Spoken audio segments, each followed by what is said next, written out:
Oh, hello, hello, hello. Welcome to the Seeking Heaven channel. So, hope you're having a great day. If you haven't seen my episode where I channel Althea, who is a very high level being, a 12D dimensional being, creator being on Sirius A, who's in charge of the Syrian nations, please do that. I am a Syrian hybrid that I remember being from there last. It's a whole thing, okay, but it's a big deal. I remember, and it's not just remembering; it's really embracing that. So it's really beautiful.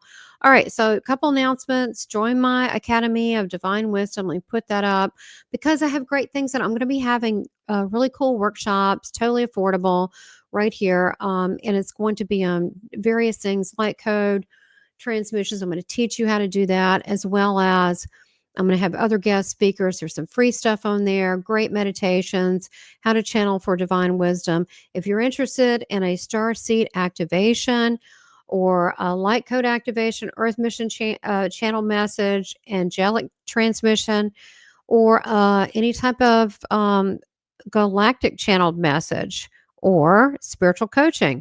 You can find this also under Academy of Divine Wisdom under services. And if you want an evidential psychic medium, I've been a medium since I can remember 3 years old, but I've trained very extensively 8 years in the British style of mediumship with well known mediums. This helps a lot of people with grief. Please consider this, as well as, I do life path sessions too. So we'll go to the level that you're comfortable with, what we need to cover. And then I also have angelic and star seed merchandise that I've designed on the Seeking Heaven channel store. And finally, if you haven't subscribed, why not do it? Don't miss an episode. And please share with your friends, make a comment. I try to, write everybody back that I can. And as well as if you can support the channel, it's just $2.99 and up. Please do. That every little bit helps. There's a lot of expenses associated with this. You would imagine it is, but it is. So I wanted to talk to you today a little bit about channeling. What is channeling? And, what is the purpose of that? So before I do that, I want to talk about the spiritual arts. And I want to talk this. I know a lot about this. I've had 6 near-death experiences, and every time it's open the veil, open the veil. I've been seeing and talking to spirits since 3, and I've had near-death experience prenatal 3, 4, 5, 10, and 38. So each one opened it up more and more. And so psychically, I always knew things. Always remote viewed. I knew street addresses, last names, pretty detailed stuff, pretty detailed, like whole story kind of stuff, like whole scenarios. So I've always had abilities. I didn't know how to really use them because, I was a child. And so I early on, like 12 years old, I found myself in the school library reading Edgar Casey and things like this, which he also had a near-death experience. It was with a baseball bat, and he had a lot of abilities. We know him as the sleeping prophet, or where he would do healings on people and give them medical advice that worked. And so, of course, he wasn't a medical doctor. He just would get these downloads. So I remember him. I remember him in Atlantis. I remember him in past lives. So when I taught at the Edgar Casey Center in 2018, a day of Christ Conscious Mediumship, it was amazing because I really felt like he was there, and I felt really connected to him, and I was so proud to be there. So those of you listening that were students, thanks for showing up. We'll have to do some more fun things there. But yeah, Edgar Casey was definitely one of the first people that I looked at. And I've been reading ever since and being involved. And like I said, studying in evidential mediumship and psychic development. So let me explain about the arts and then channeling.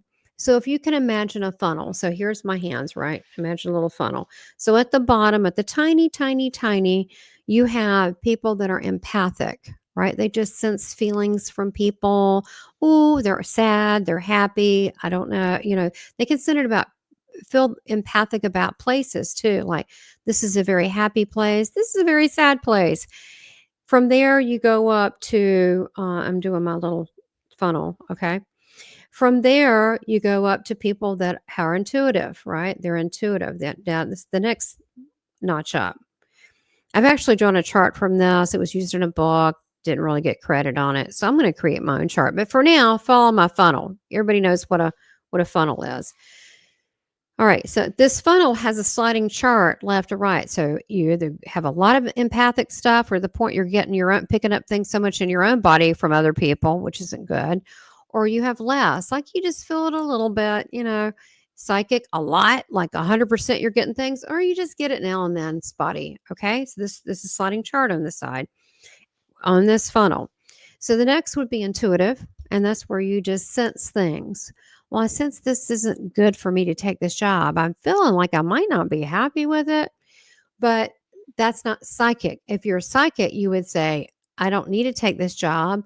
I'm seeing that I'm going to have a manager that's going to expect too much and expect me to work nights and weekends.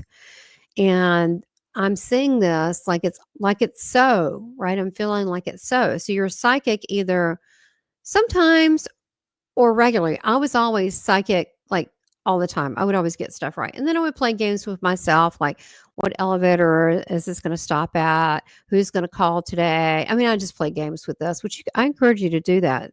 It's really a lot of fun. And then after that, after you've expanded your auric field, because your field is opened up, then you begin to sense the people that have crossed over around you.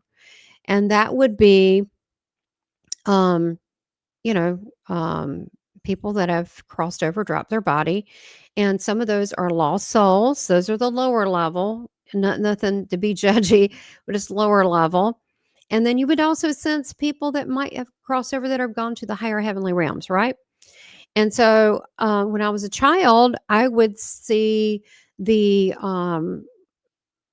ghost. Okay. And they are basically, they do look like that commercial where they're gray. That's how they look to me. They look gray because their auric field is it looks gray. And without going, I don't want to spend too much time on this, but then you would see the higher level vibration. They would be glowy, and they're vibrating at a fast rate, just beautiful, radiating streams off of them of God's glory. And those are the ones that have crossed over. They're all like happy and cool and then complete, because we all know, spiritual people here know that God loves everybody and abundant love is waiting for everybody. If you just reach out to it, it's there. So, but you're going to sense that in the medium level. Now, people have medium abilities, like I sense a mother's here, right? Or I sense a person's in the room, to I sense a mother's here, or I feel like a dog's in the corner. That's medium tendencies. But if you're a true medium, you're going to know it's a female, it's a male, it's so and so. There's three people in the room. An evidential medium goes a step further, and that's a special training that's really, it started in the U.S.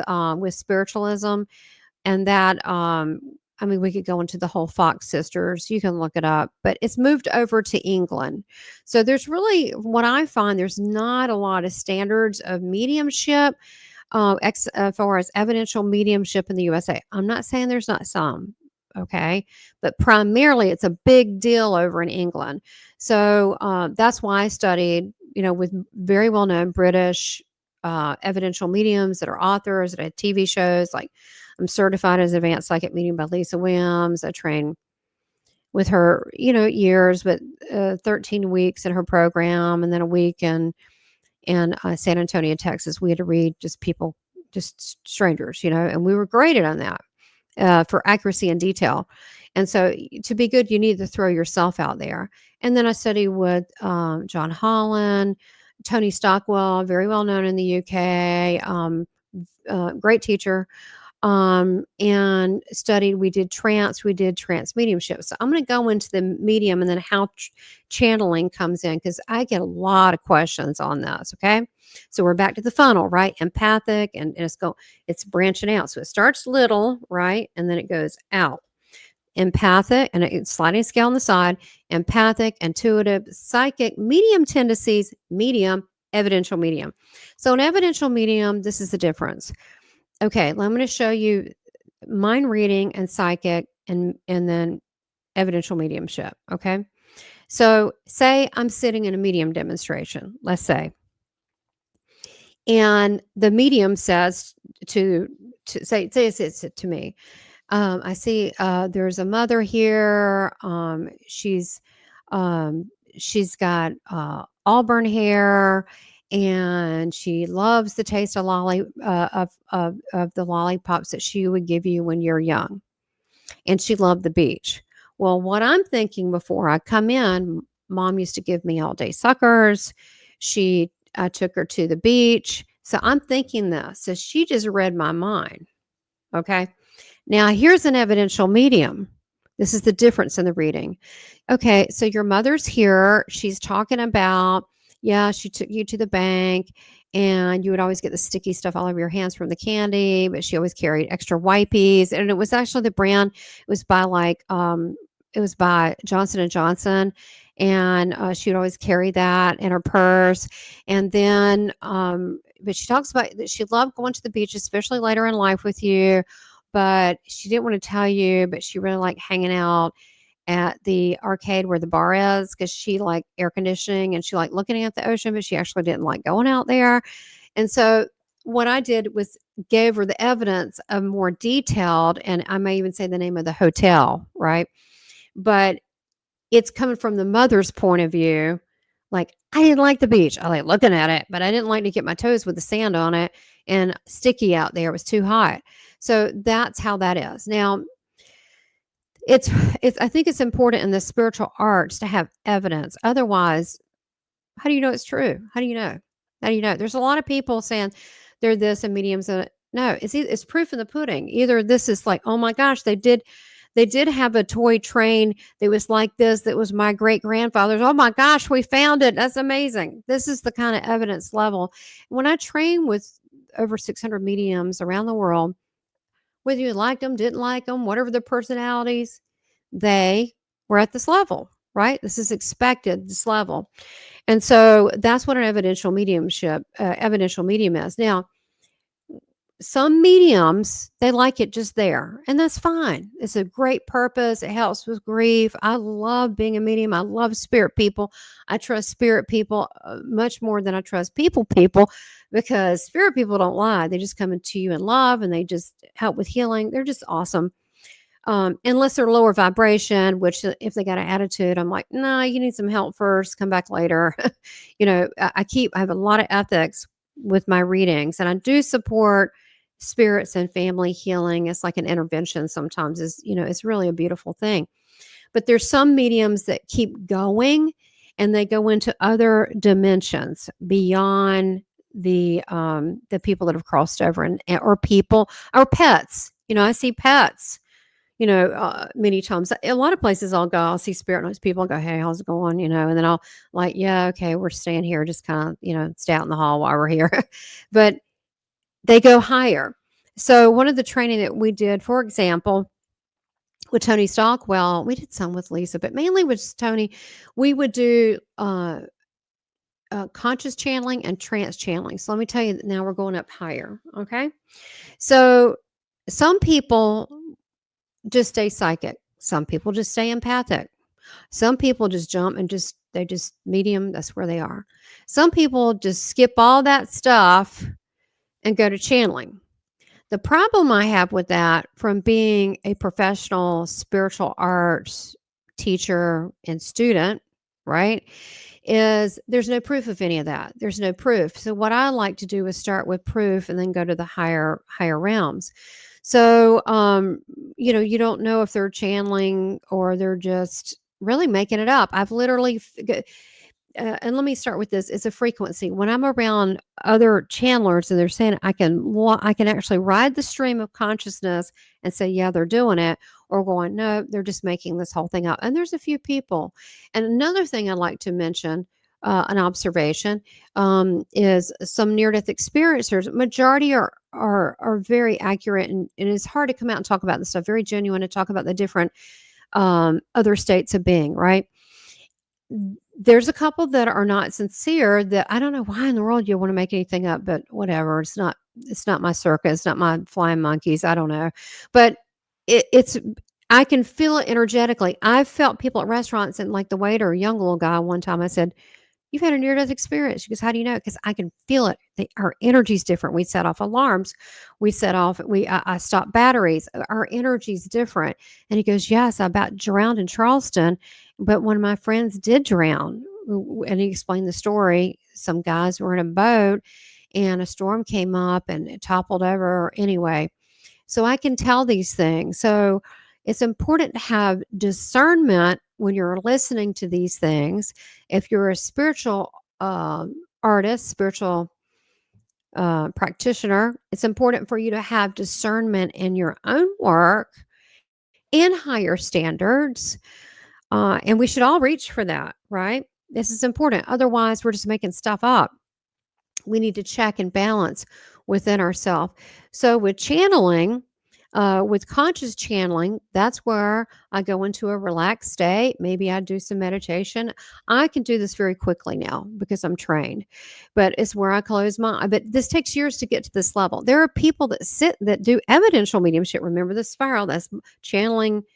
um, Evidential Medium is here for people to go all the levels up to that high end channeling. You can do all of that up and down. You like a gear shift. You can go at any point, any state of consciousness to delta to theta to beta. You can go all the different levels back and forth. Talk to the crowd in a beta format. Go back up to theta.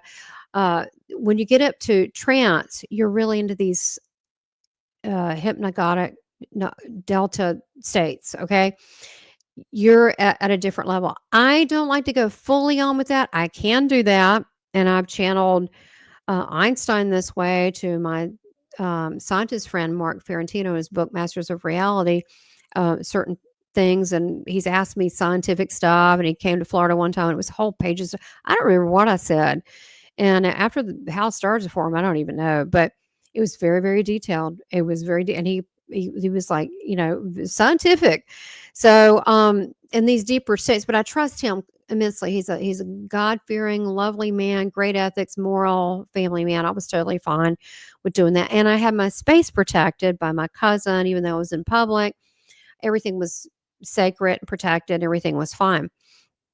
So with channeling, conscious channeling is where you relax, you can take a couple breaths and you go into it. Now, when you see people being theatrical, sometimes people will do things with their vocal cords because you're trying to get that thing going at a higher frequency or something. But doing a whole lot of stuff, sometimes that is theatrics, and there really shouldn't be drama associated with this. Should be a surrender, right?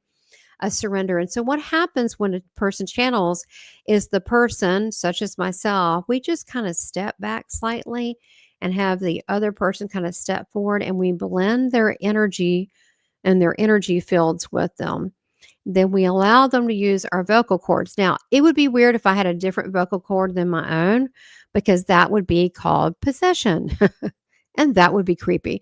So that's not what this is. This is where I'm using my voice, but you can see it subtly if someone's really channeling because their gestures will change. If you know that person, their inflections will change. Their body language, it'll change. Okay. Even the same thing is true with mediumship. When I'm bringing through a family member or whatever, if I act like a guy, I'll go, yeah, so and so, and one guy gave me baseball things and I don't know baseball and yeah, and Sonny Boy and all this stuff. Then you'll turn into that, you'll have their essence. So with channeling, you should actually have the essence of. And so that's how I look at that. Now, some people that say they're doing this, if they were, for example, you know, 4 or 5 years ago, never had been involved with the spiritual arts at all, and not been training their entire life, like many people like me, and train their whole life. And I know y'all listening or understand this. And then they decide to do this. I don't know if they're really doing it because you have to reach certain lights. Remember the funnel of consciousness awareness and be masters at this, right? And you got to hold the frequency for a period of time. Now, there are some people that are natural channelers, and they can do that through could be a near-death experience, Kundalini awakening, whatever, and they just kind of go there and they just kind of just do that one little thing there. With me, I channel different people. I don't really consider channeling Jesus. I just talk to him all the time. He tells me stuff. He tells me about other planets. He just tells me everything. I mean, he's just really awesome. He's my best friend. He's brought me saints, all sorts of different religions. He works with Astro, the Galactic Federation. Uh, that's not channeling. I just hear him all the time. That's easy. But, others that I brought up channel all different, Einstein, Tesla, mm, St. Ignatius. I mean, a bunch of them. Ramanuja, Sai Baba. I mean, I didn't know when they were coming through, but it meant something to the person. And they give evidence. So you can have evidential channeling, which is what I try to go for. It's sometimes difficult when you're talking about other planets because they have technologies that we don't have, so you can't really prove that. So, and we connect through the love. That's how we connect. But if it sounds generic, sometimes I question because we want to go as I would say, speaking for a channeler, you want to go as detailed as you can in the message. But then again, you can only, you're all, you're being a vessel for that person. You're still in control, but when you're a conscious channel, you're in control. Now, trance is where you trance out. Now, not everybody's a trance channel. That's actually an ability, and I can go into a trance like that. But I am honestly concerned about going into that. I don't want anything to hijack my body. I'm going to be honest. So if I did something like that, it would have to be in a really sacred space, and I would have to have people praying over me. That did not happen, but that is actually an ability. So as you go up, you have these different abilities available to you. But I guess what I would say is for excellence in your work and others, always listen. Is it general? Does it sound like something everybody would say? One thing I love about channeling Jesus, just forget the religion. I mean, he has kind of personality. He kind of has, he's really kind of, I think he's very funny and charming, but he's different than when I bring through Astor of the Galactic Confederation. He's very serious. Astor, he's kind of, well, he's a commander, but he's straight ahead. He's a more serious person versus like Saint Ignatius. He talked in, I would say, riddles. He walked around with a donkey, and he kept giving like fables and examples. He taught in parables. Very different than a lot of people. Yogananda, very soft, very sweet, very just gracious, beautiful being. Gandhi was very wise. He's very wise in how he comes across. Confucius, which I've channeled, he's kind of a smart aleck. Okay, I gotta tell you, it's not what I was going to say, but he is. I mean, I was like, wow, you're kind of like a smart ass, like, okay. But he is. He's got a little bit of vinegar in there. Don't know why. It's just part of his personality and the way he comes across. So everybody's different. Buddha, so sweet, so funny, so sweet, so lighthearted, so childlike. I mean, we should be more like that. But these are not just archetypes or avatars; they're actual beings. Now, some people may say, let's bring it back down to mediumship, because, like, if you have an uncle, let's say, or an aunt, or grandmother, grandfather, sibling, friend, you know their personality, right? So you can get the evidence with that. And then when you get the essence of who they are as a medium, and it's projected out and you're speaking about it, you also have to know that that person could still go on and reincarnated, but the essence of who they are can also come through. I know that's complicated to some people, but I believe that we are here, but our soul is so big, we're also probably on other planets and other forms and doing other things. Seriously, we think so literally and linearly, but this is not the case because we're multidimensional beings. So are our relatives. They can still follow what's going on in their consciousness of who they were in that relation you have with them. And yeah, they can still be part of your soul group, but they can still go on and do other things too. So this is one of those God big things, but this is very multi-dimensional, multi-complex. So when when I speak about the spiritual arts and the ascension line, then when we get into channeling ascended, we get into channeling ascended masters, uh, which could be famous scientists, right? I mean, they're ascended in that thing, like Tesla or Einstein. They don't have to be just religious. I'm like speaking at my funnel over here now. They could be, masters in whatever they were, right? They could be masters in botany and plants. I mean, I had, when my husband got a job and he needed to know about banking, some freaking guy in the 1800s showed up, started telling him about finance. I mean, it's hysterical. When I was doing martial art, I had this Korean guy show up for several years, Yeah. So we bring in the people that we need, but they're masters in their area. Then above that, then we start getting ET races. Okay. And then above that, we can start getting the angelics and the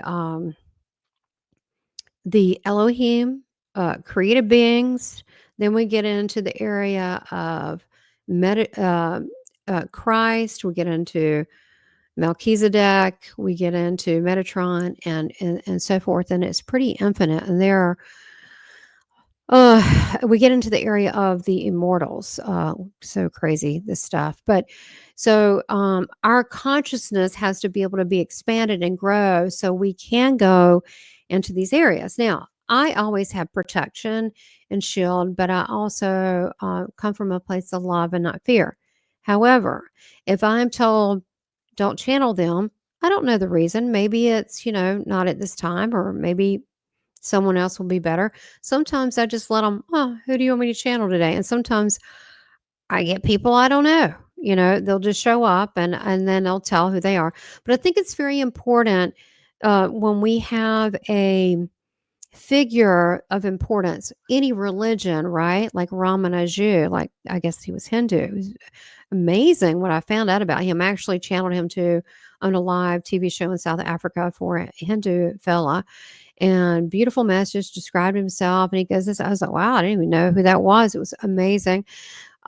It's important because we can look it up and we can see evidence, right? We can see evidence. Whereas if I'm channeling uh, Gigi from planet Xeron, you don't know if that's real. I could just be crazy and just saying crazy stuff and making up crazy things. And I could just be puffing myself up and doing one big old cosmic puff piece.